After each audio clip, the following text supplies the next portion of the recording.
Salam budaya, salam rahayu. Berikut saya akan menceritakan dan mengulas cerita tentang pernyataan Bapak Dahlan Iskan, yang juga merupakan mantan Menteri Negara Badan Usaha Milik Negara periode 2011-2014. Sangat menarik pernyataan beliau yang saya baca di website milik pribadi beliau. Beliau mengulas singkat tentang Gading Seno. Dalam milenial Ki Seno Nugroho dan Ki Gading Pawukir. Berikut penuturan beliau Bapak Dahlan Iskan tentang dalang fenomenal Indonesia.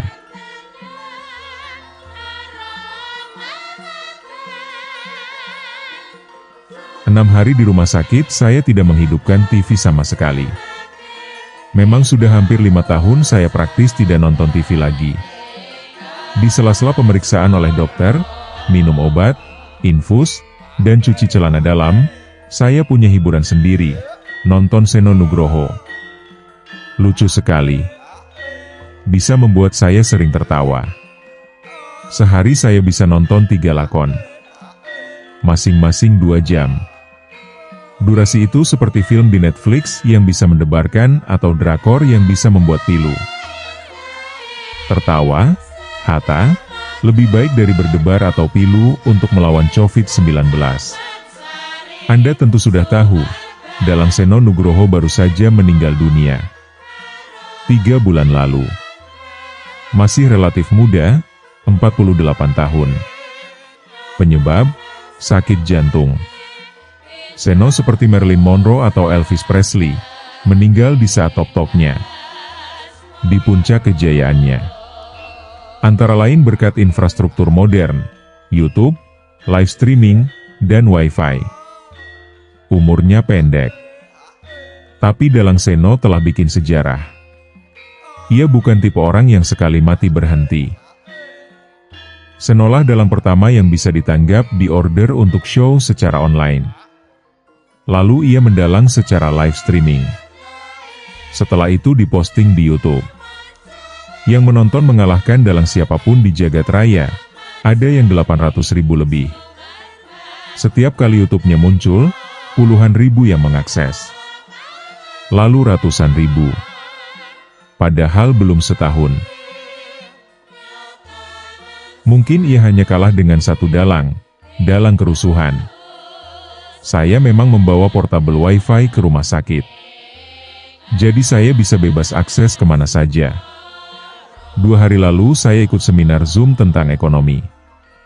Yang pembicaranya Rizal Ramli, Didik J. Rajbini, Antoni Budiawan, Salamuddin Daeng, dan Philip Wijaya. Tapi itu hanya membuat saya sedih. Angka-angka ekonomi yang dipaparkan tidak ada yang menghibur. Sama sekali. Bahkan digambarkan tahun ini akan sangat-sangat parah.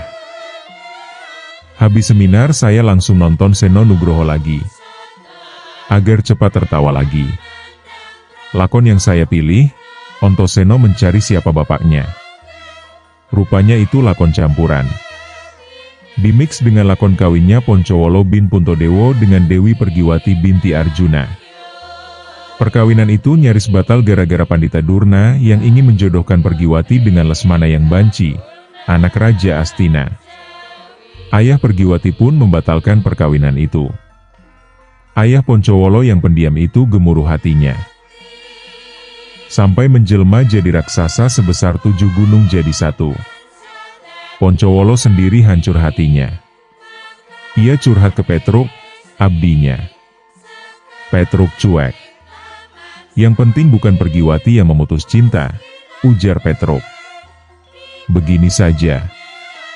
Curi saja pengantin wanitanya. Bawa lari, nasihat Petruk. Petruk lantas meyakinkan Poncowolo. Itu, Prabu Kresna yang titisan Dewa Wisnu, dulu juga kawin lari, ujar Petruk. Saat bicara begitu Kresna diam-diam ada di belakangnya. Petruk tidak menyadari kehadiran Kresna. Petruk terus nerocos. Kresna itu kan istrinya 3. 3-tiganya hasil curian, ujar Petruk. Ayo, saya bantu mencuri Pergiwati, tambahnya. Ia pun membalik badan, mau berangkat ke desa Madukara, tempat Arjuna memingit Pergiwati. Dari lakon ini saya baru tahu kisah pertama Antasena bertemu ayahnya, Bimasena. Antasena adalah anak Bimasena dari istri yang anak Dewa Ular. Karena itu kulit Antasena bersisik. Dunia wayang seperti menggambarkan zaman ketika dunia masih di awal perkembangan manusia. Ada perkawinan antara ular dan manusia, kera dan manusia, kuda dan manusia. Semua jenis makhluk hidup bersama. Saling bantu dan saling bunuh. Ada kera baik, ada manusia jahat. Semua itu dibawakan Seno dengan humor dan spontanitas yang selera tinggi. Memang, zaman modern bisa merusak. Akibat tuntutan pasar yang sering muncul adegan bagong. Itulah adegan paling lucu. Dan Seno punya suara bagong yang disukai. Akibatnya, wayang Seno seperti dikuasai bagong. Menonton wayang Seno tidak bosan. Adegannya sering tidak bisa ditebak. Tidak seperti wayang lama. Yang sebelum nonton pun kita sudah tahu, tokoh siapa yang akan keluar pertama, kedua sampai di akhir lakon. Lebih dari itu, Dalang Seno Nugroho adalah Marketer of the Year. Semua pertunjukan mati di zaman Covid ini. Tapi Seno justru berjaya. Semua pertandingan olahraga bubar di Indonesia. Tapi Seno bisa dapat order show 26 kali sebulan selama Covid sebelum ia meninggal dunia. Order itu sebenarnya 30 sebulan. Tapi Seno perlu istirahat. Ia kosongkan 4 hari untuk tarik napas. Cara lama pentas wayang begini. Anda order show.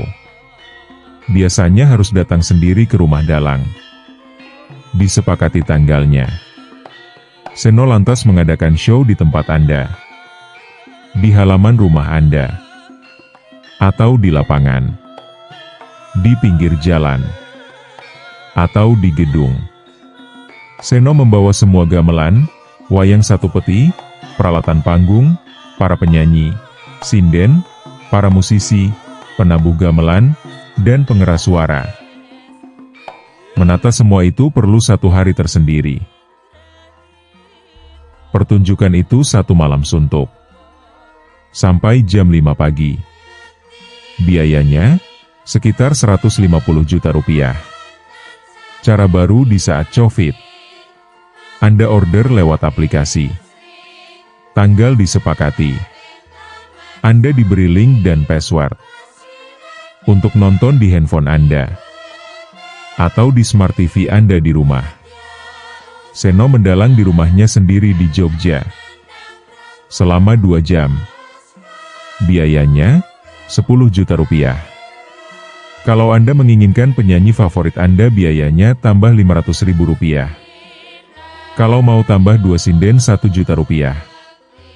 Masih boleh minta tambahan apa saja. Ada tarifnya sendiri. Pertunjukan itu bisa diikuti siapa saja lewat live streaming. Seno masih bisa dapat tambahan uang dari saweran. Yang ingin menyawer bisa menggunakan aplikasi. Nama penyawer muncul di teks yang berjalan di layar. Juga nilai sawerannya. Ada yang menyawer 1 juta rupiah. Ada juga yang 100 ribu rupiah. Tapi banyak sekali. Penonton juga bisa kirim komentar. Yang bunyinya juga muncul di layar. Seru sekali. Saya tidak menyangka pergelaran wayang kulit bisa dibuat begitu modern oleh Seno Nugroho. Dan umurnya tidak panjang. Seno sebenarnya sudah mainstreamingkan penampilannya sejak 5 tahun lalu. Terutama kalau order show itu di tempat yang link telekomunikasinya memungkinkan. Karena itu begitu Covid tiba, Seno sudah tidak perlu belajar lagi. Teknologi streaming sudah ia kuasai. Awalnya bukan untuk siap-siap ada Covid, tapi agar bisa dimasukkan ke YouTube. Dan memang sejak masuk YouTube popularitasnya kian berkibar. Pula dapat menghasilkan tambahan dari YouTube-nya yang laris. Ketika Covid datang, Seno sepi. Semua order batal, ujar Gunawan Widagdo, admin Seno Nugroho. Itu hanya sebulan. Seno lantas berpikir untuk tetap eksis. Seniman tidak bisa berhenti berkreasi. Seperti juga Kirun. Seno juga memikirkan timnya yang begitu besar, yang semuanya menganggur.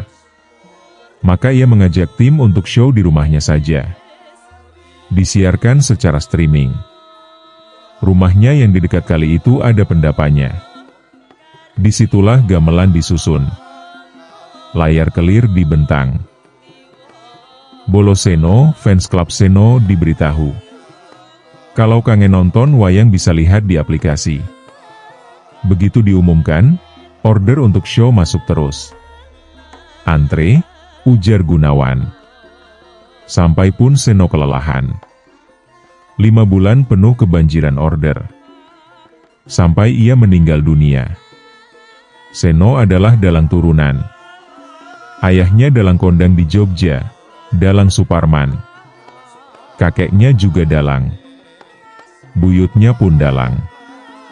Dan anak Seno, Gading, 13 tahun, pelajar SMP, sangat berbakat mendalang. Saya juga melihat penampilan Gading di YouTube. Saat ia tampil untuk ulang tahun ke-48 bapaknya, saya melihat Seno pada diri Gading.